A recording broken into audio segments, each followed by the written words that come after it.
Hey guys, it's Mac. How's everyone doing? All right, let's look at these new Dorsy Wright funds. I'm really excited about the Dorsy Wright funds. You guys heard about them? Um, anyway, they're pretty exciting.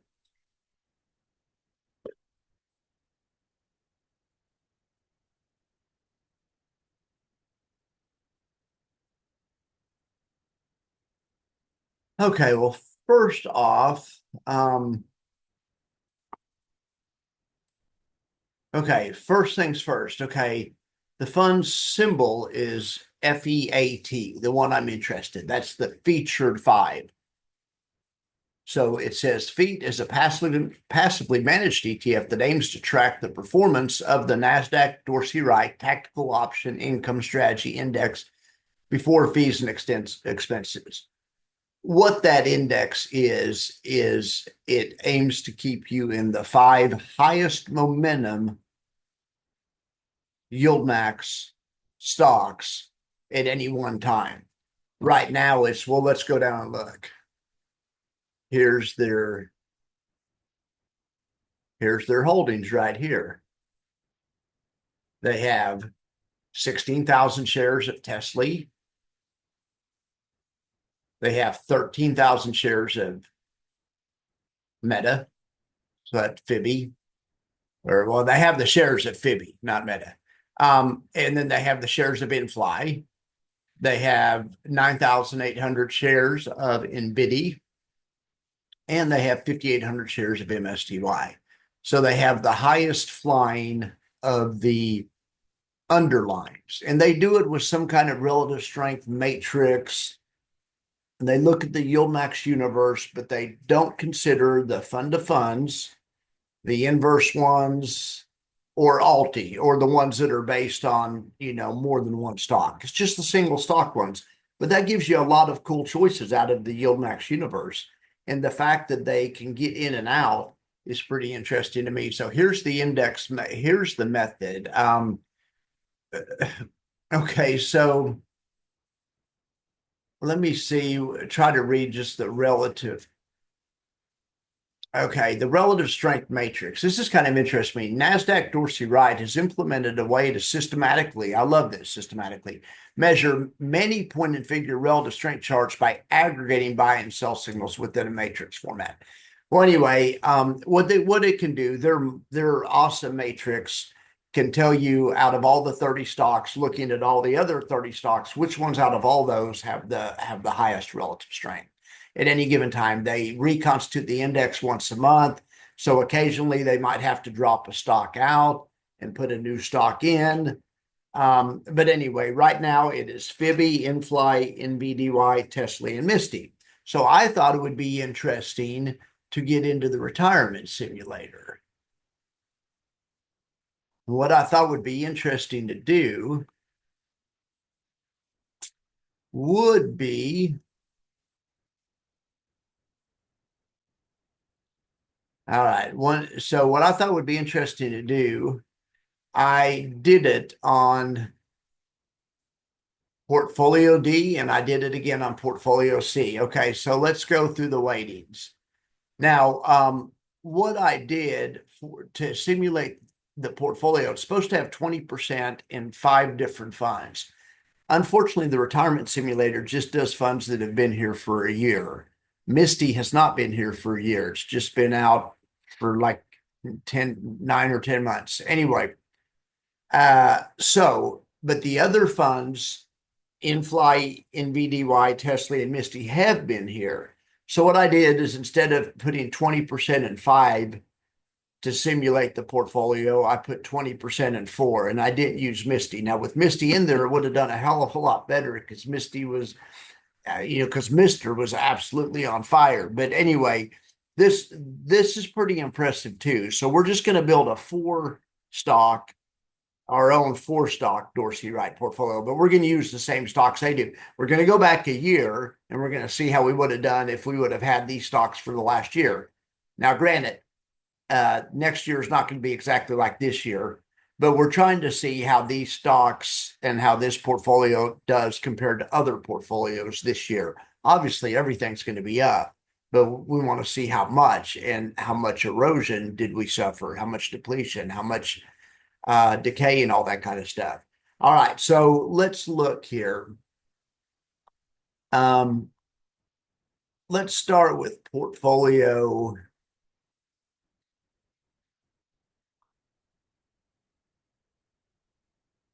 Portfolio D is 25% of NFLY, 25% of NVDY, 25% of TSLY, 25% of FIVR. Okay, well, that portfolio, if you started with 2 million, and so that you would have, what is that?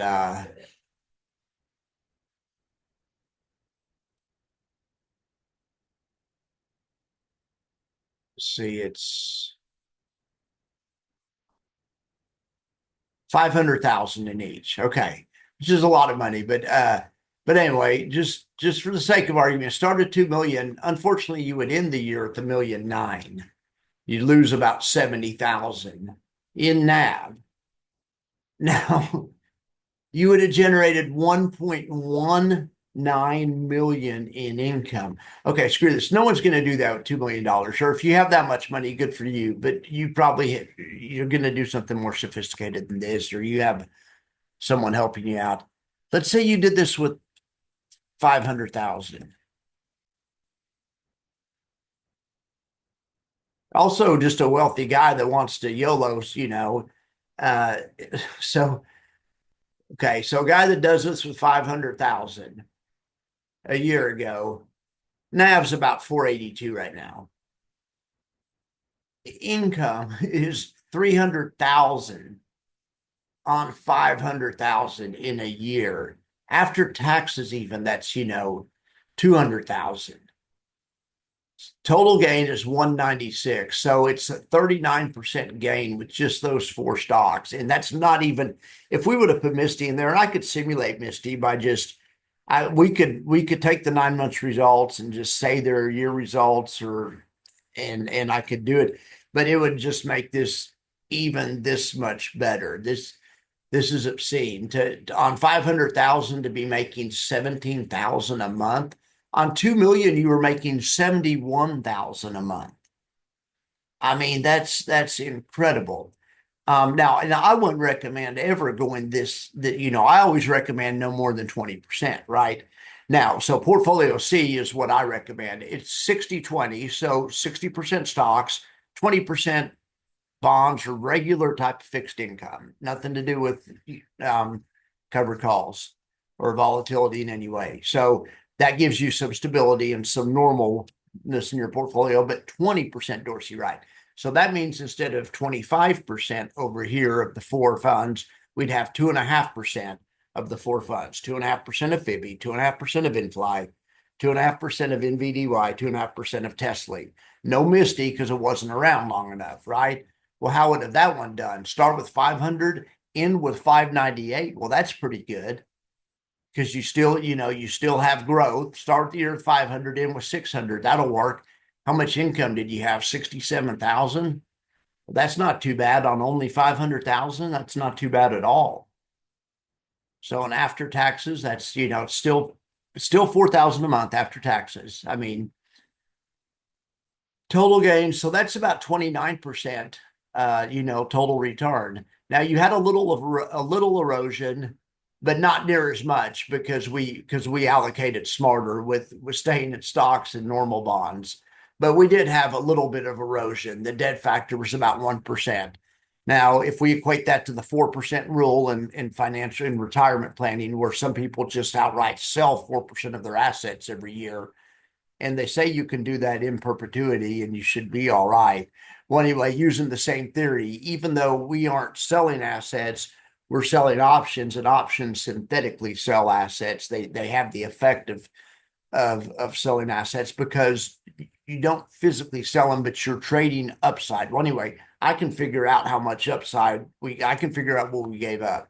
Well, if you did the all in, balls to the wall portfolio, that's fine, but you had 5% erosion. And that's why I would never, you always want to do it as part of a larger allocation. You do a part of a larger allocation, yes, even though some of those funds in that portfolio had a lot of potential for erosion.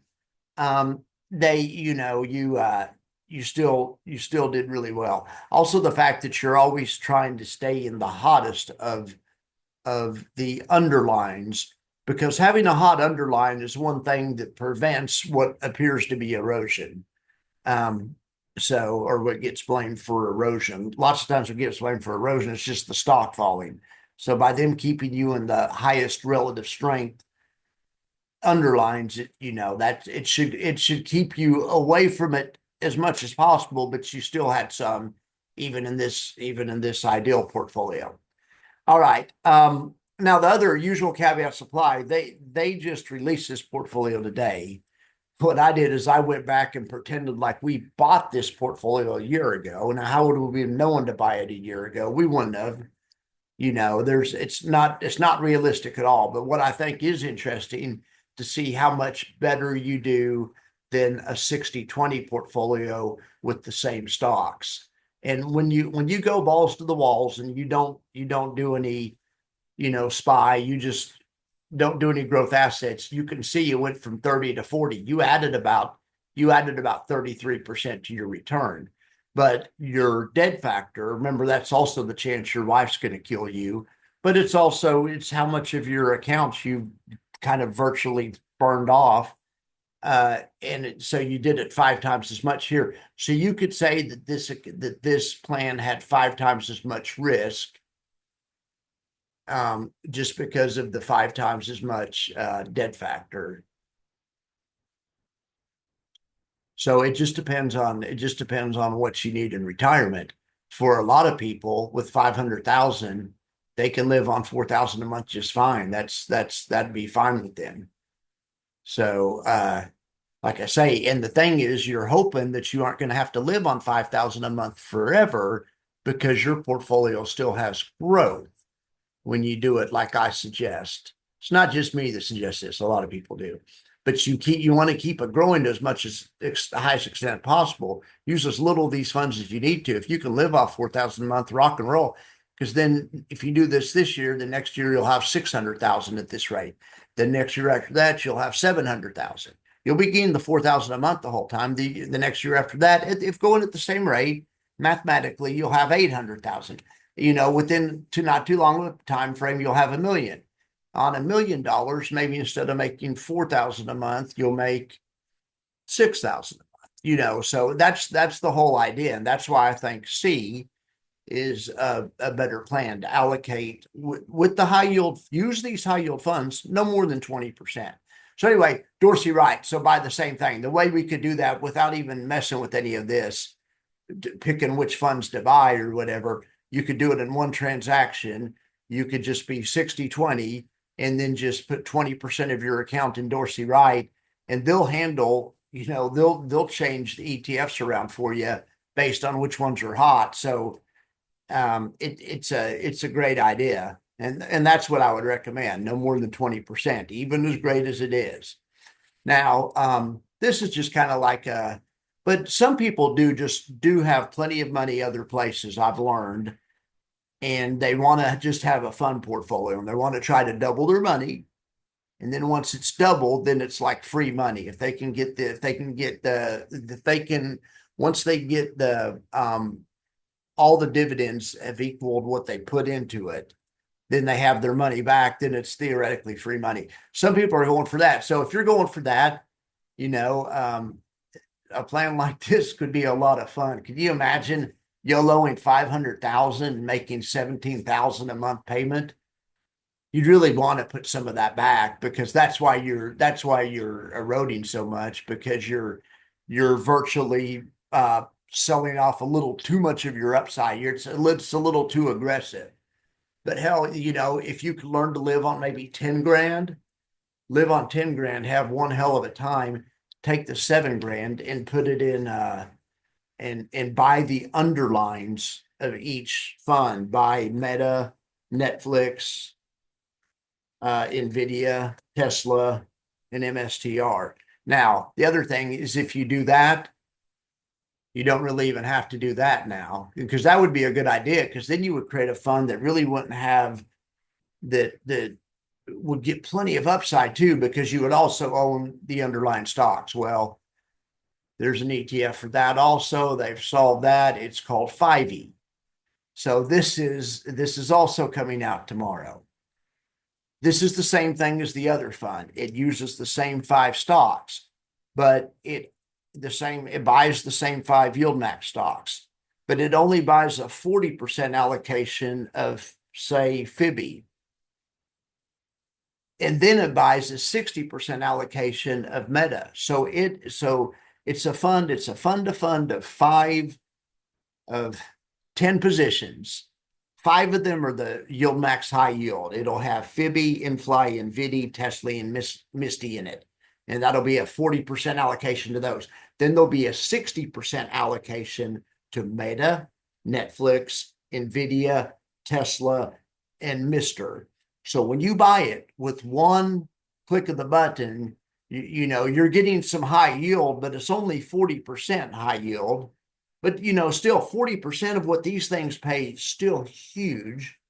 So expect about 40% of the dividend, and then probably expect, another 50% more upside. And these things get plenty of upside right now.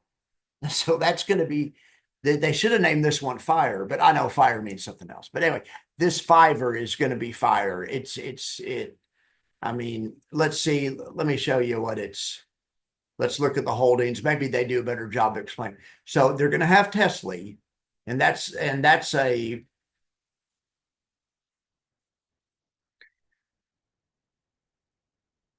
okay, and I had it backwards.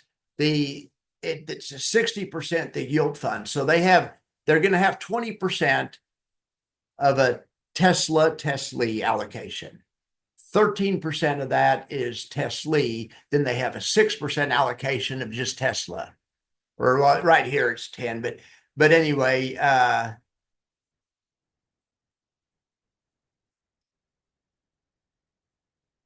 so then they're going to have, okay, so then Meta is 12. So they're going to have about a 10% allocation of Meta. And it's 9 actually, but then they have about an 8.5% allocation of Netflix and about a 12% allocation of NFLY. So it's 60-40, but it's 60-40, it's 60% yield funds, 40% just the regular asset. But anyway, so just think about that. So just call it 40% more upside just by the fact that you have 40% just the regular stock. That gets all the upside. That's the whole shit. I mean, that's awesome. But then 60% of that is the corresponding yield fund. So you're getting just a shitload of upside, but then you have MSTY and NVIDIA sitting there paying you freaking something that's paying 100%. If something's paying 100%, what does that equal a month? Like 8% a month or something? These things are knocking down 8% a month. I mean, and more. Now, okay, but now that you only have 60%, you won't be getting 8% a month. You'll be getting more like 3.5% a month. So instead of getting, the yields will be about, just cut the yields in half in your mind and make the total returns go up by about 40%, because you're just going to have 40% just the stock. So now, I guess by the same token, if the market pulls back, of course, and you own the stock, that you'll also lose more. But you own the stock. Stock doesn't expire like options do. If these are good companies, if you're in it for the long term, you should be all right. But these funds are definitely going to be volatile, because these are some high beta, high volatility type stocks, and they're also investing in the underlying, and they only have 5 of them. So, this thing's going to be wild, but it's going to be something else. My prediction, I don't know. We'll ask Mike a lot of these questions. I made a lot of guesses. I'll ask Mike a lot of these. We'll try to clear up a lot of these questions tomorrow night. All right, guys. Well, I appreciate y'all for being here, and I will talk to you in the morning. All right. See ya.